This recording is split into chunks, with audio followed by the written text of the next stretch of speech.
छोटा से एकटा शत्रुदेव के गुरु बंधना से सेवा करे छी, तकर बाद आरती से सेवा करब।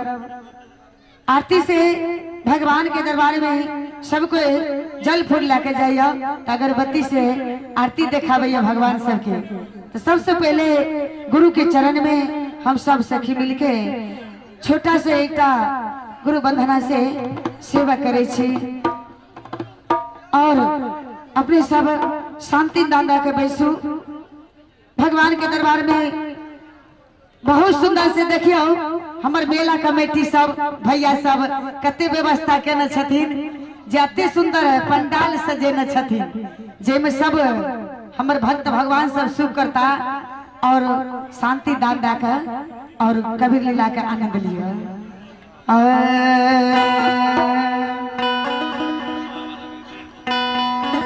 गुरु हमारे बनिया, गुरु हमारे बनिया,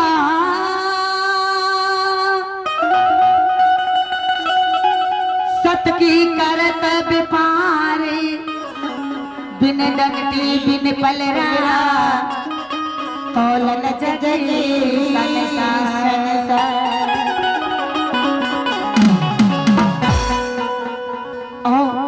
छोटा से एकटा गुरु बंधना से सेवा करे छी।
गुरु की आरती उतारो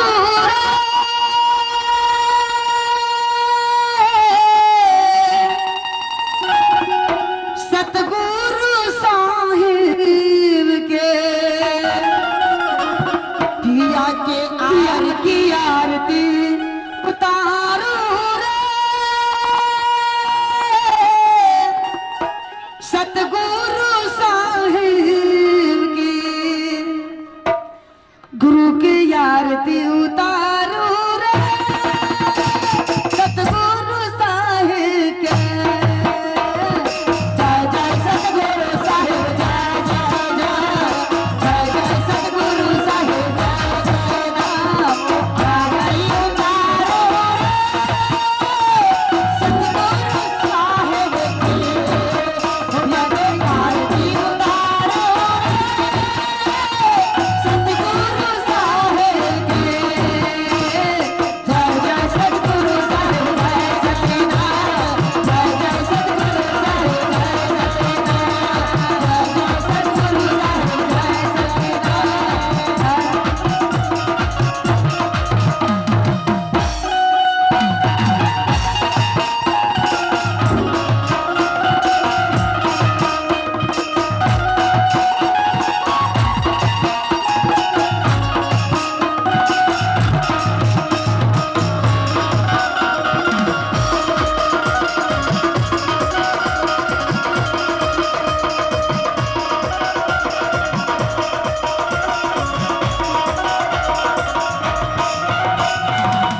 बड़ी ममता